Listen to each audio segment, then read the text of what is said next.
E no dia do trabalho, Kleber Xavier percebeu que vai ter muito trabalho para melhorar esse time do Santos. Santos 1, CRB também 1. Mas, se o futebol fosse justo, em alguns momentos a gente até comemora dele não ser justo, era para o CRB ter vencido o Santos até com alguma vantagem no placar.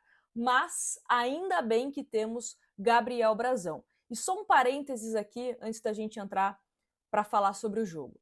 O Santos não pode nem cogitar em vender o Brazão. Mesmo se o Galatasaray ou qualquer outro clube oferecer R$ 1 bilhão pelo Gabriel Brazão, a resposta tem que ser não. Porque se o Santos não foi derrotado hoje e ter uma vergonha ainda maior do que foi apresentado, é graças ao seu goleiro. Não só pela defesa no pênalti, mas também pelas defesas no primeiro e segundo tempo. Então, fechando aqui esse parênteses desse primeiro ponto que eu queria comentar com vocês, sobre o Brazão, que foi muito importante para o Santos mais uma vez nessa temporada. E foi um Santos que não apresentou nada de muito diferente dos últimos jogos, tanto com o Pedro Caixinha, César Sampaio. O Kleber Xavier não conseguiu colocar na prática algumas coisas que ele citou na teoria, na coletiva. Tudo bem, 2 treinamentos, ok, vou fazer essa ponderação nesse primeiro jogo, mas fica o sinal de alerta. Foi um Santos que não pressionou a equipe do CRB, inclusive o CRB tocava a bola com facilidade na Vila Belmiro, a torcida vaiando essa posse de bola com tranquilidade, porque não tinha um ser humano que tentava fazer uma pressão, tentava tirar essa bola da equipe do CRB. Então não tivemos isso. Era um Santos que segue jogando de forma espaçada. Os volantes do Santos, eu não sei qual que é a função, porque não ajuda defensivamente, não ajuda na construção de jogadas. É exatamente o Roleiser, o único jogador que tem que tentar fazer alguma coisa nesse time, de criar alguma coisa. E aí toda hora ele tem que ficar voltando para começar a construir uma jogada, porque ninguém tem a capacidade de colocar uma bola para ele em boas condições para que ele possa progredir na jogada e alimentar os outros jogadores do Peixe. Então eu não sei qual que é a função de Pituca e de João Schmidt. Se alguém puder me explicar nos comentários, eu vou agradecer. E a lentidão também, né, de quando eles recebem a bola, não dá. Não dá. E aí eu vou dar um exemplo de quando entrou o Rincon. O Rincon é mais velho que os dois, que Schmidt e que Pituca. Só que quando o Rincon pega a bola chega para ele, o jogo de corpo que ele faz, a forma que ele se posiciona para tocar a bola de forma vertical, para que o Santos possa progredir na jogada, é o diferencial. Ah, mas Nájilo Rincon não aguenta 45, 90 minutos. Não dá para começar com o Rincon no banco. Começa com ele. Começa o primeiro tempo com ele. Se ele cansar no intervalo, você tira. Mas começa com o que você tem de melhor. Será que não é para a gente pensar também em testar o Ian? Jogador da base? Será que não é melhor que o Pituca? Será que não é melhor que o João Schmidt? Para que ficar insistindo em jogadores que não estão entregando absolutamente nada? E aí na frente, Matheus Xavier não é melhor que Guilherme? O Matheus Xavier, no primeiro toque que ele faz na bola, ele já tenta um drible, já parte para cima do adversário do CRB, que foi uma coisa que o Guilherme não tentou fazer na partida inteira. O David Washington não merece mais oportunidades no time do Santos? O Tiquinho hoje foi nulo, tá? O Tiquinho hoje foi nulo. Então, também não sei se mantém o Tiquinho como titular do time, como centroavante, se coloca o David Washington, se é David Washington e Tiquinho, não sei, mas não gostei do Tiquinho Soares hoje, tá? Não gostei. Gil, precisamos falar do Gil também, né? Nos últimos jogos vem deixando a desejar. E hoje poderia ter, assim, feito com que o Santos fosse derrotado. Porque o gol do CRB sai de uma falha dele, que ele sai jogando de forma equivocada, a bola vai de graça para o pé do jogador do CRB, que acerta um belo chute. E aí, nos minutos finais, ele comete o pênalti, não tem nem o que discutir aqui, pênalti marcado de forma correta, e o Gabriel Brazão salva o Santos e salva também o Gil, né? Porque senão o mundo ia cair ainda mais na cabeça do Gil se o CRB vira esse jogo. Então não dá para pensar em Lua Pérez. O que aconteceu com o Luan Pérez? Está bem fisicamente? Está mal? Porque ninguém fala mais do Luan Pérez, né? Parece que o Luan Pérez sumiu. Tá no banco, fica no banco. Ele estava com dengue um tempos atrás aí, perdeu alguns treinamentos, mas voltou. Né? Tá sendo relacionado já nos últimos jogos. Não sei, porque o Gil não dá. Sério, sinceramente, a minha paciência com o Gil tá acabando. Tava funcionando no Campeonato Paulista, pela questão de posicionamento que ele tem, mas tanto para a Série A, jogos de mata-mata, temo por deixar um Santos mais exposto. Ah, mas e o Zé Ivaldo? O Zé Ivaldo também não vem sendo o supra-sumo da zaga do Santos. Mas vai ter que contratar no meio do ano, né? Por enquanto você tem que tentar alternativas aí com o que você tem. Com o que você tem. E foi um Santos que foi muito mal. Muito mal. E aí, só pra gente falar do gol do Santos, né? O gol do Santos foi uma jogada interessante. Imagino que foi treinado isso. O Guilherme cobra o escanteio, uma raspinha do João Schmidt. E você vê que foi uma raspinha proposital, não foi nada sem querer, pelo menos eu tive a impressão de que foi algo treinado.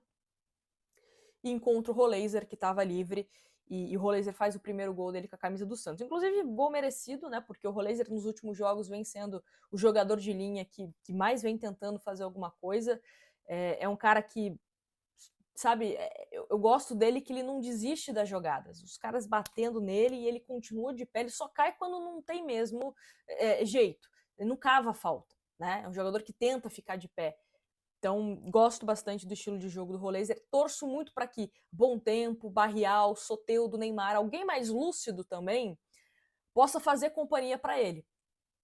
Porque jogar ao lado do Guilherme, jogar ao lado do Veron, jogar também com o Schmidt, jogar com o Pituca, ele é o único lúcido. Tiquinho também não vem colaborando. Então, assim, é o Roleiser rodeado de jogadores que não estão agregando absolutamente nada. Então, torço muito para que jogadores fiquem à disposição o quanto antes. Reza a lenda da possibilidade do Soteldo jogar contra o Grêmio, ou pelo menos se relacionar. Torço para que isso seja verdade mesmo.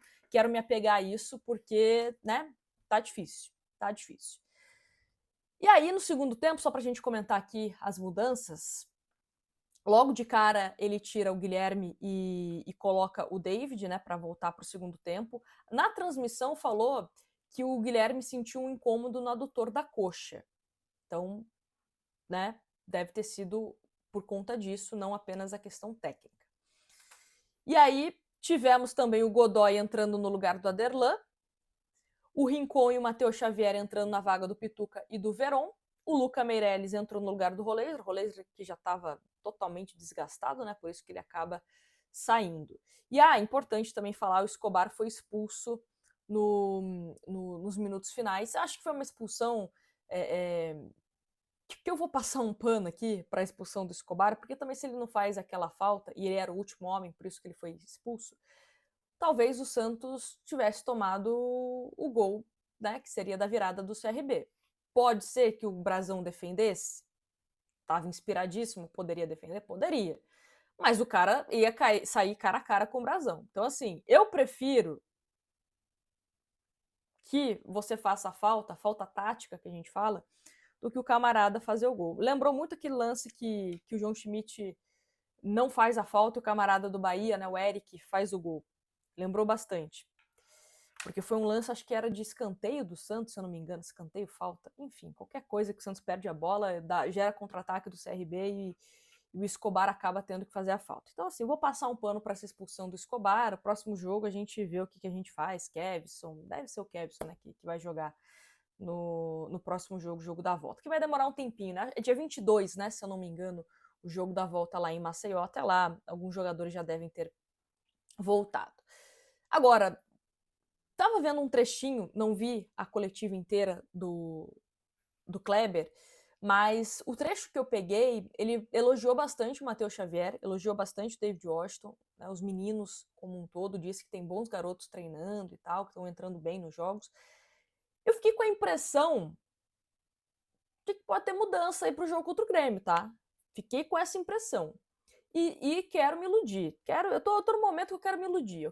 Eu preciso me iludir, para que a gente tenha um pingo de esperança, porque a realidade tá dura, né? Então, assim, eu quero me apegar a alguma coisa para, sei lá, projetar que eu posso ser feliz no futuro. Mas eu fiquei com a impressão de que ele pode ter mudanças contra o Grêmio, tá? Tive essa impressão. Vamos ver. Vamos ver. Elogiou bem o Matheus Xavier, elogiou bastante também o David Washington. Vamos ver. E contra o Grêmio é um jogo de desesperados, né? Porque o Grêmio também não vem bem no Campeonato Brasileiro, tá mal. Também perdeu na Copa do Brasil pro CSA, né? Rival do CRB. Então, assim, jogo de desesperados que teremos no final de semana. E o Santos vai ter que vencer. Não tem muito o que falar, gente. Uma hora vai ter que vencer. Não é possível que esse time vai ficar perdendo, empatando, perdendo, empatando, perdendo, empatando a vida toda. Uma hora vai ter que vencer. Espero que já seja contra o Grêmio, porque eu não aguento mais ligar essa câmera aqui para falar só coisa negativa desse Santos. Inacreditável. O sentimento de decepção, tá? Esperava pelo menos um Santos com mais sangue no olho contra o CRB e não um Santos tão passivo da forma que foi. É isso. Espero que você tenha aproveitado o seu feriado, que o seu feriado não tenha dependido 100% de Santos, porque se você dependeu de aproveitar o seu feriado assistindo o jogo do Santos, sinto muito, sinto muito. Então, é isso. Em breve a gente volta aí com mais vídeos para falar sobre o Peixe. Inclusive, hoje soltei vários vídeos, tá? Vídeos sobre pré-jogo, assistimos aqui sobre Brasão e João Paulo que podem sair. Tem um vídeo específico sobre o Brasão, então entra aí, assiste os outros vídeos que tem algumas informações importantes também, tá bom? E se inscreve no canal, que é sempre muito importante. Grande abraço e até a próxima.